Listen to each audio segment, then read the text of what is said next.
ఉమ్మడి మెదక్ జిల్లాలో ఈరోజు ప్రధాన వార్తలు ఈ విధంగా ఉన్నాయి. సిద్దిపేట జిల్లా వార్తలు వచ్చేసరికి బీఆర్ఎస్ పార్టీ పిలుపు మేరకు ఈరోజు జిల్లా వ్యాప్తంగా పెద్ద ఎత్తున బీఆర్ఎస్ పార్టీ నాయకులు కార్యకర్తలు ధర్నాలు రాస్తారోకోలు నిర్వహించారు. ముఖ్యంగా రైతు భరోసా విషయంలో రేవంత్ రెడ్డి చేసిన మోసాన్ని నిరసిస్తూ ఈరోజు పెద్ద ఎత్తున ధర్నాలు జరిగాయి. ముఖ్యంగా దుబ్బాక నియోజకవర్గం హబ్షీపూర్ వద్ద జరిగినటువంటి ధర్నా రాస్తారోకో కార్యక్రమంలో స్థానిక ఎమ్మెల్యే కొత్త ప్రభాకర్ రెడ్డి పాల్గొన్నారు. సుమారు గంట పాటు రోడ్డుపై బైఠాయించి రాస్తారోకో నిర్వహించారు. ప్రభుత్వానికి వ్యతిరేకంగా పెద్ద ఎత్తున నినాదాలు చేశారు. ఈ సందర్భంగా కొత్త ప్రభాకర్ రెడ్డితో పాటు బీఆర్ఎస్ పార్టీ నాయకుల్ని కార్యకర్తల్ని పోలీసులు అరెస్ట్ చేశారు.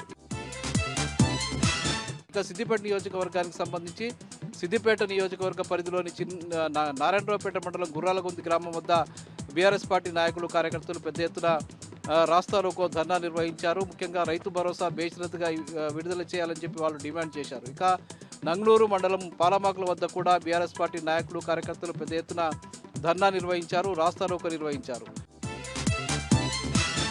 ఇక హుస్నాబాద్ కేంద్రంలో కూడా పెద్ద ఎత్తున బీఆర్ఎస్ పార్టీ నాయకులు కార్యకర్తలు ధర్నా నిర్వహించి రైతు భరోసా రైతులందరికీ కూడా బేషరతుగా విడుదల చేయాలని రేవంత్ రెడ్డి మోసాన్ని నిరసిస్తూ వాళ్ళు ఈ సందర్భంగా డిమాండ్ చేశారు.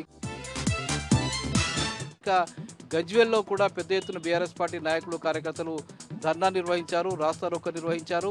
రేవంత్ రెడ్డి చర్యల్ని తీవ్రస్థాయిలో దుయ్యబట్టారు. ఇక మరో ముఖ్యమైన వార్త, ఇటు చేరియాల డివిజన్ కేంద్రం కావాలనే ప్రధాన డిమాండ్ మేరకు ఈరోజు మళ్ళీ జేఏసీ ఆధ్వర్యంలో పెద్ద ఎత్తున ధర్నా నిర్వహించారు, రాస్తారోకో నిర్వహించారు. ఇక మెదక్ జిల్లా వార్తలు వచ్చేసరికి మెదక్ జిల్లా నర్సాపూర్లో పెద్ద ఎత్తున బీఆర్ఎస్ పార్టీ నాయకులు కార్యకర్తలు ధర్నా నిర్వహించారు. స్థానిక ఎమ్మెల్యే సునీత లక్ష్మారెడ్డి ఆధ్వర్యంలో ధర్నా జరిగింది. రేవంత్ రెడ్డి చర్యని వాళ్ళు తీవ్ర స్థాయిలో దుయ్యబట్టారు. ఈ సందర్భంగా 6 గ్యారంటీలకు సంబంధించిన శవయాత్ర నిర్వహించి వాళ్ళు భూమిలో ఆ శవయాత్రలకు సంబంధించిన ఫ్లెక్సీలను తగులబెట్టి వాళ్ళు పాతిపెట్టారు.